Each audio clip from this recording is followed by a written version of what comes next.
Lesson 17. Have you ever had a person walk up to you, bubbling with excitement, and then, almost grasping your jacket, burst out, "Oh, my dear, I had a most terrible experience last night. I dreamed that I was walking down the street without a single stitch of clothing on. I was most embarrassed. This has happened in famous various forms and various versions to many people. One may had a dream in which one was suddenly transported to a drawing room full of elegantly dressed people and then discovered that one has omitted to put on one's clothing. Or you may have had a dream yourself in which you found yourself standing on some street corner, again, either in some outlandish grab or without any grab whatsoever. That can be, you know, that can have been an actual astral experience. Those of us who can see people doing astral traveling have some amazing and amusing encounters. But this course is not a discourse on victimisms, but instead it is designed to help you on what is, after all, a perfectly normal occurrence. Let us devote this particular lesson or to dreams because dreams in one form or another happen to anybody, to everybody. From time immemorial, dreams have been looked upon as omens or signs or portents, and there are even those who purport to tell fortunes by one's dream.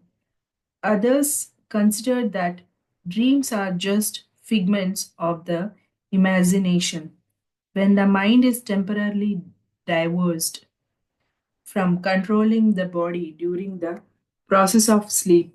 This is quite correct, but let us get down to this dream business. As we have discussed in previous lessons, we consist of at least two bodies. We are going to deal with two bodies only, the physical and the immediate astral. But of course, there are many more bodies. When we go to sleep, our astral body gradually separates from the physical body and drifts up from the reclining physical. With the separation of the two bodies, the mind is indeed separated. In the physical body, there is a there is all the mechanism in much the same way as one can have a broadcasting station, but when the announcer goes off, then there is no one left to send messages. The astral body, now floating above the physical, uh, ruminates for some moments, deciding where to go and what to do. As soon as a derision has been reached, the astral body tilts feet almost foremost and settles down, usually at the end of the bed. Then, like a bird leaving a twig, the body leaves a little leap upwards and is gone soaring away at the end of the silver cord. Most people in the West, particularly, are not aware of the actual occurrences of their astral traveling. They are not aware of any particular incident, but when they return, they may have a warm feeling of friendship, or they may say, "Oh, I dreamed of so and so last night. He did look well." In all probability, the person actually did visit so and so or whoever it was, because such travel is one of the simplest and most frequently undertaken. For some peculiar reason, we always seem to gravitate to old haunts. We seem to like to go places where we have visited before. In fact, the police have a segments statements to the effect that criminals always return to the scene of their crimes. There is nothing at all remarkable in us visiting friends because we all leave the physical body, we all do astral journeying, and we must go somewhere. Until one is educated to the subject, one does not roam in astral realms but instead clings tenaciously to known places on the surface of the earth. People who have not been taught about astral traveling may visit friends overseas or a person with a great desire to see some particular shop or location will go and see the shop or location, but upon in return to the flesh and to awakenness, if they think at all, then that they have had a dream. Do you know why you dream? We all have experiences which are excursions into reality. Our dreams are as real as journey from England to New York by plane or ship, or from Aden to Akara by similar means, yet we term them dreams. Before delving further into the subjects of dreams, let us remind one that since the convention of Constantinople in the year 60, when the leaders of the Christian church decided from what was to be embodied in Christianity, much of the teachings of the great masters have been distorted or suppressed. We could add some very pungent comments on this from information which we have obtained from the Akashic record.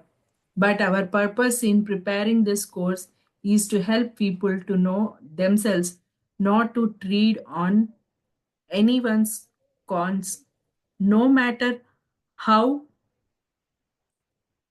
fallacious those cons of belief may be. Let us content ourselves with stating that in the Western Hemisphere, for several centuries past,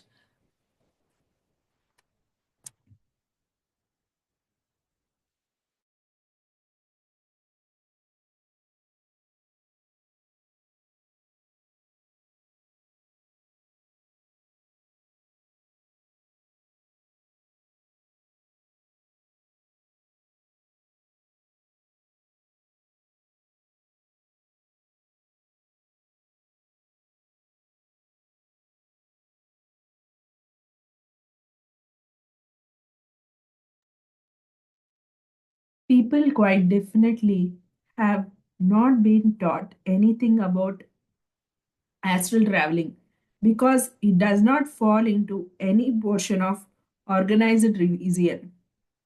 Incidentally, let us remind you that we say here organized religion.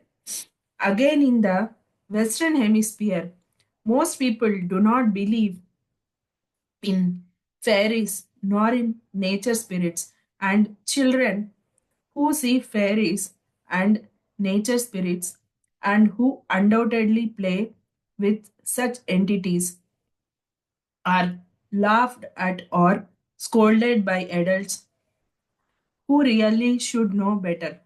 For in this, as in many other cases, the child is far cleverer and far more awake than in is the adult. Even the Christian Bible states that unless you be as a child, you cannot enter into the kingdom of God. We could state this differently and say, if you have belief of a child uncontaminated by adult disbelief, you can go anywhere at any time.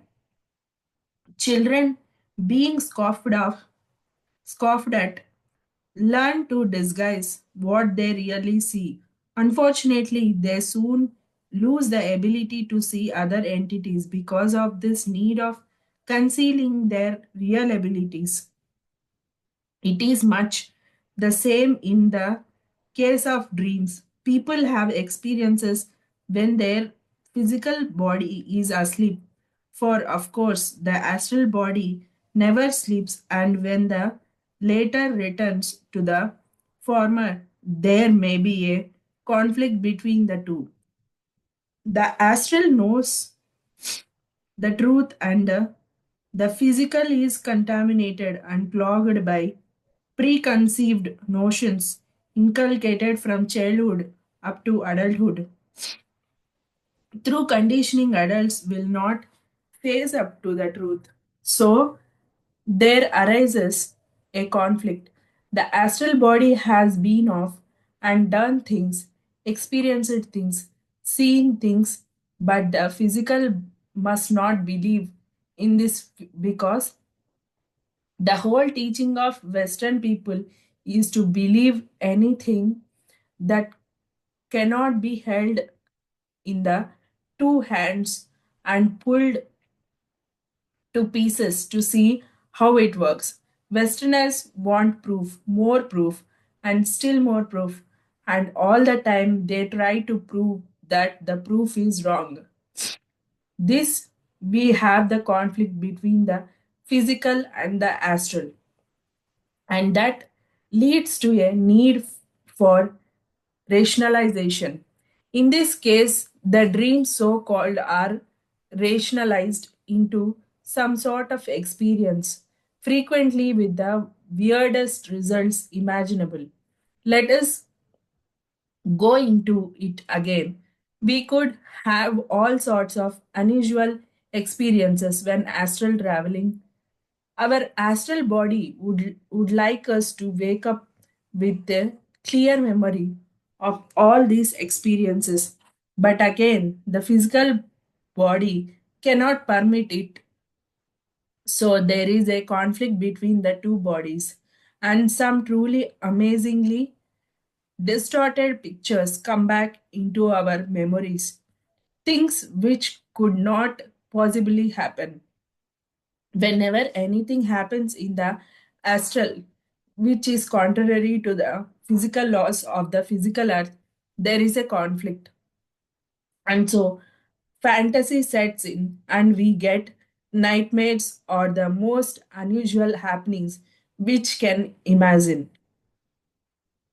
In the astral state, one can levitate, float upwards, travel anywhere, and see anyone, and visit any of the centers and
Let us go into it again.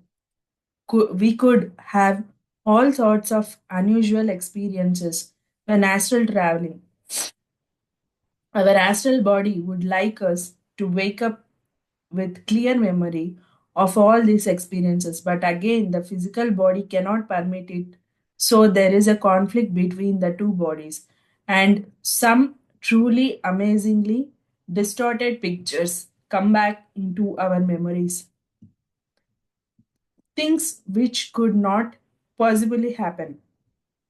Whenever anything happens in the astral, which is contrary to the physical laws of the physical earth, there is a conflict. And so fantasy sets in, and we get nightmares or the most unusual happenings which one can imagine. In the astral state, one can levitate, float upwards, travel anywhere, and see anyone, and visit any of the centers of the world. In the physical, it is not possible to move across the rooftop, and thus it is, we repeat that in the conflict between the physical body and the astral body, there are such extremely distorted renderings of our astral traveling experiences, which really nullify any benefit which is trying to be sent down by the astral. We get so called dreams which do not make sense to us. We dream all sorts of rubbish, or so we say, when we are in the physical, but the things which are rubbish in the physical are commonplace in the astral. Let us return to our original remarks about walking down the street without a stitch of clothing on. Quite a number of people have had these highly embarrassing experiences apparently in a dream. But of course, it is not a dream at all. It arises from the fact that when one goes astral traveling, one may get forget all about wearing astral clothes. If a person does not imagine the necessary covering, then we have the spectacle of someone traveling in the astral completely nude. Many times a person will leave the great excitement that having got free of the cloying flesh. Getting out of the body was the prime achievement, leaving no opportunity for thinking about the other things.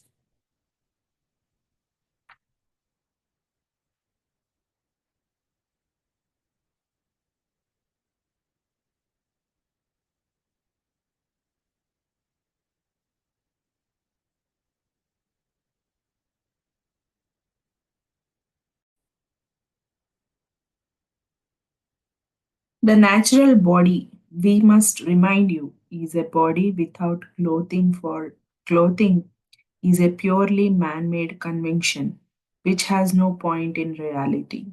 We might digress here for a moment to tell you something else which possibly will intrigue you.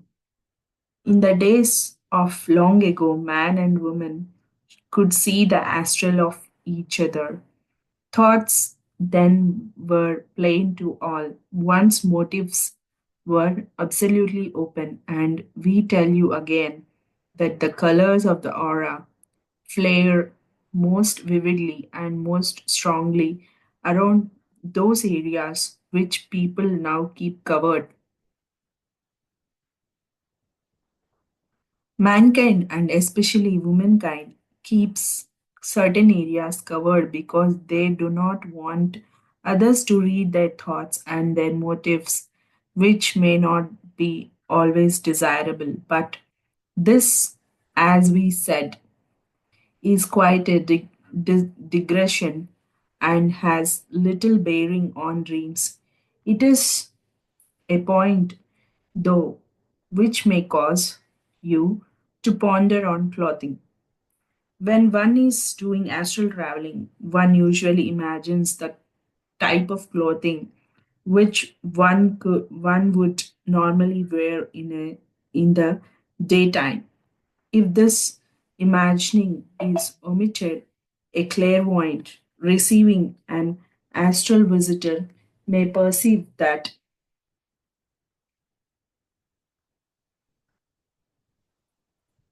may receive that person and find that he or she has not a stitch of clothing on. We have had people call on us in the astral and they were wearing either nothing or perhaps a pajama or some other quite out of this world garment which defies description and possibly would not be found in any lingering catalogue of the present day. It is a fact also that people who are overclothes conscious will often imagine themselves, dream themselves up clothing which they could not all wear when in the physical body. But all this does not matter because we again state that clothing is merely a convention of humanity, and we do not suppose that when we go to heaven we shall be wearing clothing such as there is on this earth. Dreams then are a rationalization of actual living events which occur in the astral world, and as we have previously stated, when one is in the astral one sees with a far greater range of colors and with far greater clarity. Everything is brighter, everything is larger than life. One can see the most minute details. The colors are of a range far surpassing anything that can be upon this earth. Let us give an example here. We wandered out in our astral form far across the land and over the sea to a distant country. The day was brilliant with a vivid blue sky, and the sea beneath us had gentle white topped waves upon a golden sand and stopped to examine the wondrous diamond like structure. Every point of sand glittered like gems in the sunlight. We moved along gently over waving fronds of seaweed. We were amazed at the delicate browns and greens and the air bladders, which seemed to be turning golden pink. To our right was a rock of greenish tinge. It is looked for a moment as if of the purest jade. We could see part ways through the outer surface. We could see the veins and the striations, and we could see also some minute fossil like creatures which had been embedded in the rock millions of years before. As we moved around, we looked about us with eyes that seemed to be new, with eyes that saw as never before. We could see what appeared to be transparent globes of color floating in the atmosphere, globes which were indeed the living force of the air. The colors were marvelous, intense, varying, and our osity of vision was such that we could see as far always as the curvature of the earth would permit without causing us to lose any detail whatsoever. Upon this poor old earth of ours, while encased in flesh, we are comparatively blind. We have a limited range of colors and a poor perception of the shades of colors. We suffer from myopia, uh, astigmatism, and other defects which make it impossible for us to see things as they really are. Here we are almost bereft of senses and perceptions. We are poor things indeed upon this earth, encased as we are in a sheath of clay, loaded down with lusts and grudges, and clogged with the wrong type of food. But when we get out into the free world of the astral, we can see with the greatest clarity, see colors such as we never saw upon the earth itself. If you have a dream in which you see with startling clarity and in which you are delighted by the amazing array of colors, then you can know that you have not had an ordinary common dream but are rationalizing a genuine astral traveling experiences. There is a there is another matter which prevents many people from remembering their pleasures in the astral. It is this: when one is in the astral, one is in vibrating at a far higher rate than when one is encased in the body. It is an easy matter when leaving the body because the difference in vibrations matters not at all. When one is going out, the obstacles occur when we return to our body, and if we know what those obstacles are now, we can consciously dwell upon them and help astral and physical vehicles to reach some sort of arrangement. Let us imagine that we are in astral, our flesh body is below us. It is vibrating at a certain speed, tickling over almost, while the astral body is a quiver with life, with vitality. For you are not bogged down with illness or with suffering in the astral. Perhaps it will help us if we put things in terms of earth. Let us consider that we are dealing with the problems of a person in a bus. The bus is traveling at maybe 20 or 30 miles in an hour, and the passenger urgently desires to leave the bus, which unfortunately cannot be stopped. So the problem is that the passenger has to jump off the bus in such a manner that he alights the roadway without hurting himself in any way at all. If he is careless, he gets badly damaged. But if he knows how, it can be done easily, for one often sees bus personnel doing it.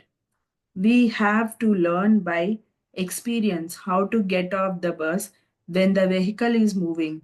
We also have to learn how to get into the body when the speeds of the two vehicles are different.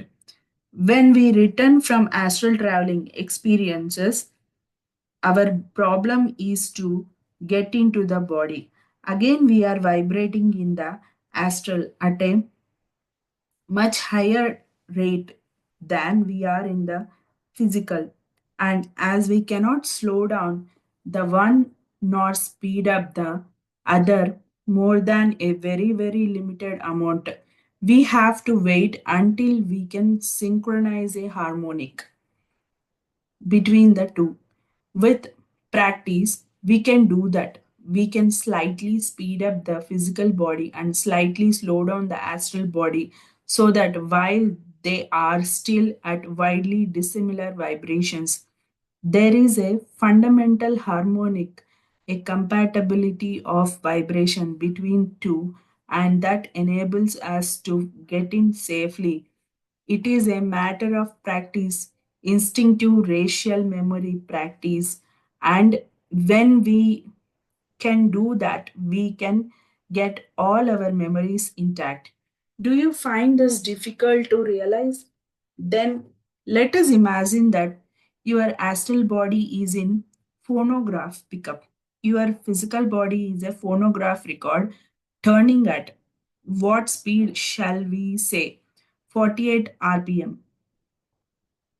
Our problem is to put the needle onto the rotating record so that we hit upon one particular word or one particular musical note. If you think of the difficulties of putting this phonograph pickup in contact with the record so that the previously determined word or musical note is chosen, then you will appreciate how difficult it is to come back from the astral with memories intact. If we are clumsy or unpracticed and we come back without being in synchronization, we awaken feelings thoroughly out of sorts. We feel cross with everything. We have migraine, possibly. We feel sick and bilious. That is because the two sets of vibration were united with a clash, just as one can get disharmony and a very definite clash if one changes gear in a car in a clumsy manner. If we come back at the wrong rate of vibration, we may find that the astral body does not fit exactly into the physical body. It may be tilted to one side or the other, and the result is thoroughly depressing. If we are so unfortunate as to do this, the only cure is to go to sleep again or rest as quietly as possible, not moving, not thinking. If one can manage it, keeping quite still and trying to get the astral body free from the physical once more, the astral body will drift up and lift a few feet above the physical body, and then, if we allow it, it will sink down and come back into the physical body in perfect alignment. We shall not feel sick or depressed anymore. It only takes practice and perhaps 10 minutes of your time. It is better to give this 10 minutes and feel well than jump up all in rush and feel that you would be happy to die on the spot, because you cannot and will not feel better until you have been to sleep again and allowed your two vehicles to come completely into alignment. Sometimes one comes back to awareness in the morning with memories of a very peculiar dream indeed. Possibly it may be of some historical occurrences, or it may be quite literally something out of this world. In that case, it may be well that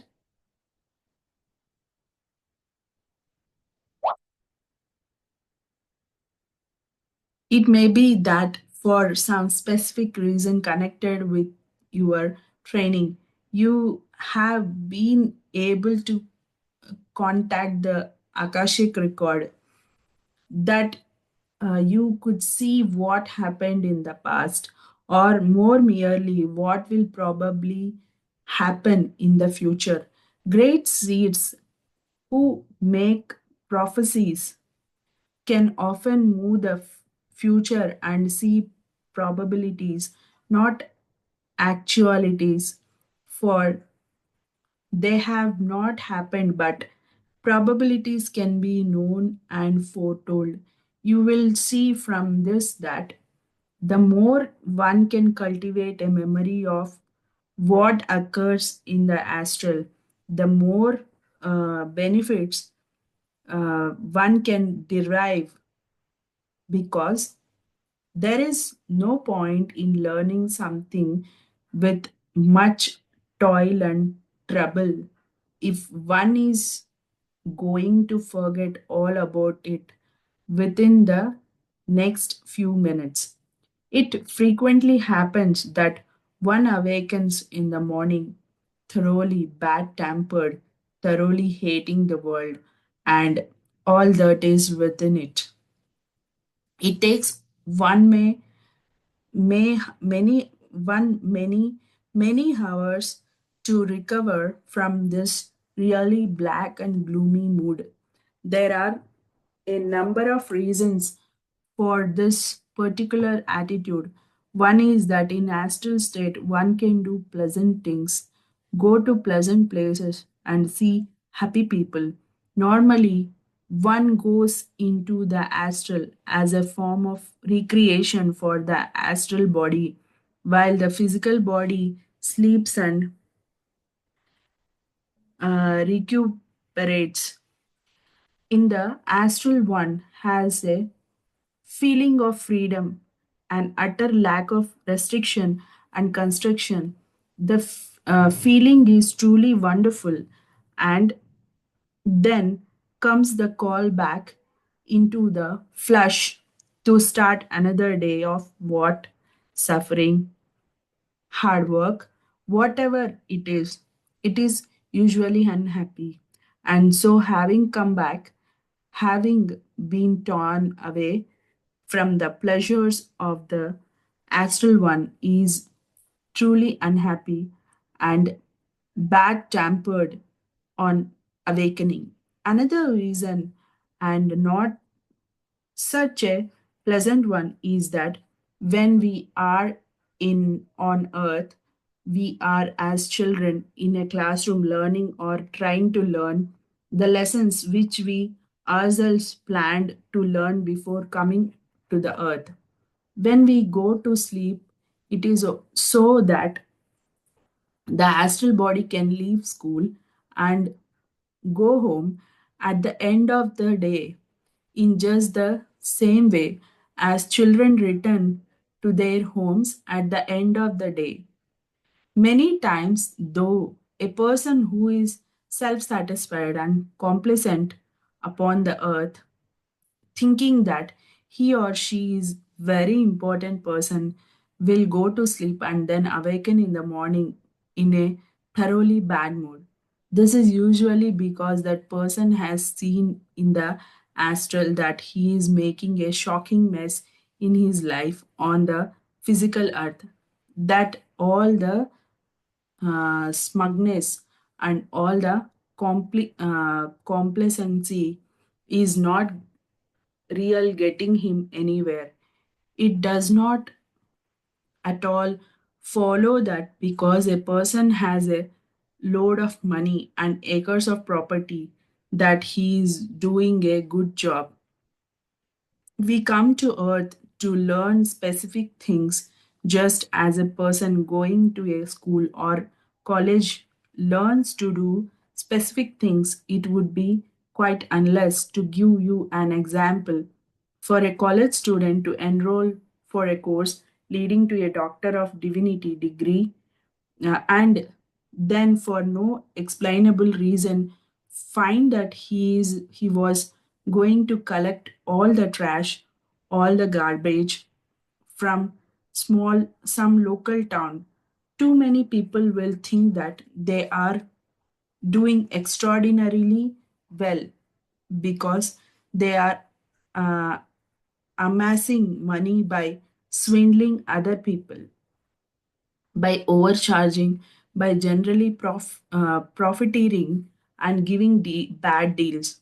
Those people who are class conscious or uh, no way rich are not really proving anything except that they are making a resounding failure of their life upon earth.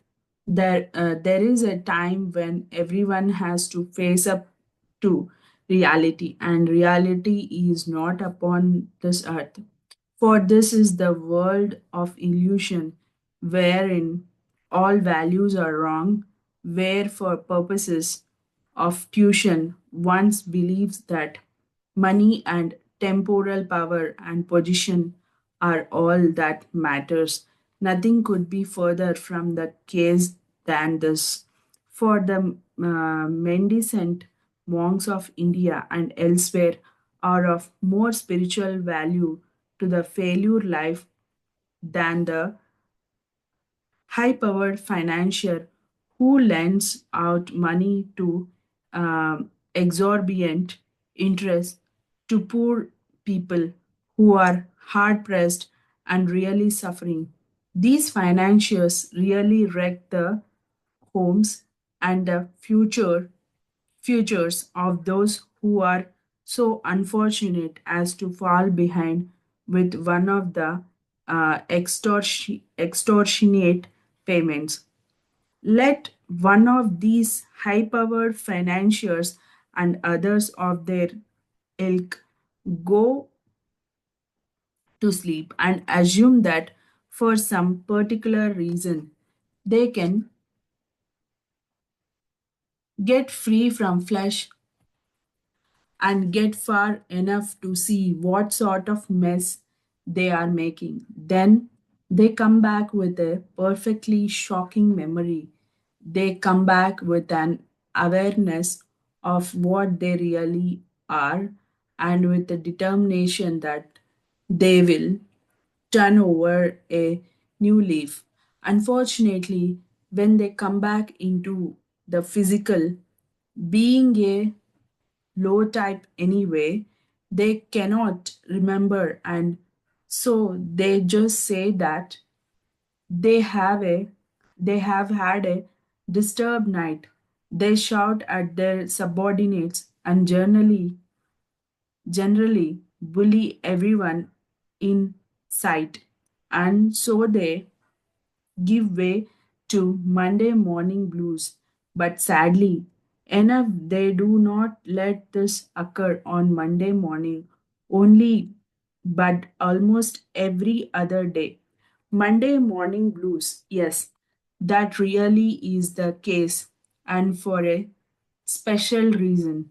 Most people have to work fairly regularly or at least put in regular hours of work during so many days a week. At the end of the week, there is a period of relaxation, a change of occasion, and often of venue. People sleep more peacefully at the end of the week, and so the astral body goes out and travels further. It goes up to where perhaps it can see what sort of a job the physical is doing on earth, and then when it returns, so that the physical body can start work on the Monday morning. There is generally much gloom, which is cause of Monday morning blues. Yet another class of people should engage our attention even if for a few moments only. Those who sleep little. These people are unfortunate enough to have so much on their astral conscience that the astral body is not at will, not at all willing to leave the physical and go out and face up to things. Often a drunkard will be afraid to fall asleep because of the quite interesting entities which gather around his emerging astral body. We have already dealt with pink elephants and other fauna and flora of that type. The physical, in such case, will stay awake and be the cause of much suffering in the physical and on the astral. You have probably known people who are on the who are on edge all the time. They are on the move all the time. They are jittery and cannot rest for a moment. All too frequently, these people are those who have so much on their mind, on their conscience, that they just dare not rest in case they start to think and realize that what they are and what they are doing and what they are undoing. So the habit starts, no sleep, no relaxation, nothing, which gives the overself an opportunity of really getting in touch with the physical. These people are like a horse which has taken the bit between its teeth, is bloating widely down the road to the danger of all. If people cannot sleep, they cannot profit by a life on earth and not profiting in this life, then they have to come again to do a better job next time. Do you wonder how to decide whether a dream is a figment of imagination or is a distorted memory from an astral journey? The easiest way is to ask yourself, do you see things with greater clarity in the dream? If you do, then it is memory of astral traveling. Were the colors more vivid than you can remember seeing them upon earth? Then again, it is astral traveling. Often you will see the face of loved one or have a strong impression of a loved one. That is because you may have visited that person by astral traveling. And if you go to sleep having in front of you a photograph of loved one, that you can be sure that you are going to travel there when you close your eyes and let yourself relax. Let us take the other side of the coin. You may have awakened the morning ruffled and not a little angry, thinking of some particular person with whom you are definitely not in harmony. Perhaps you went to sleep thinking of that person, thinking of some dispute, some wrangle with which you and he were engaged. You may have visited him in the astral, and he also in the astral discussed with you a solution of the problem. You may have settled the matter. You may both have determined in your astral states that upon earth you would remember the solution and you would come to an amicable uh, agreement. Or on the other hand, the battle may have been of um, even greater intensity, so that when you come back to the earth, you have you had even greater uh, antipathy to each other than before. But no matter what, whether you had an amicable agreement or not, if in coming back to the physical you had a black jerk or did not synchronize back to the physical, you had a bad jerk or did not synchronize yourself with your physical body, then all your good intentions, all your good agreements would be shattered and distorted. And upon awakening, your memory would be of disharmony, dislike, and bitter, frustrated rage. Dreams, so called, are windows in other world. Cultivate your dreams, examine them. When you go to sleep at night, decide that you are going to dream true. That is, decide that when you awaken in the morning, you will have a clear and uncontaminated memory of all that happened in the night. It can be done. It is done. It is only in the Western world where so much doubt, so many shouts for proof, are heard that people find it difficult. Some people in the East go into trances, which, after all, is only one method of getting out of the physical.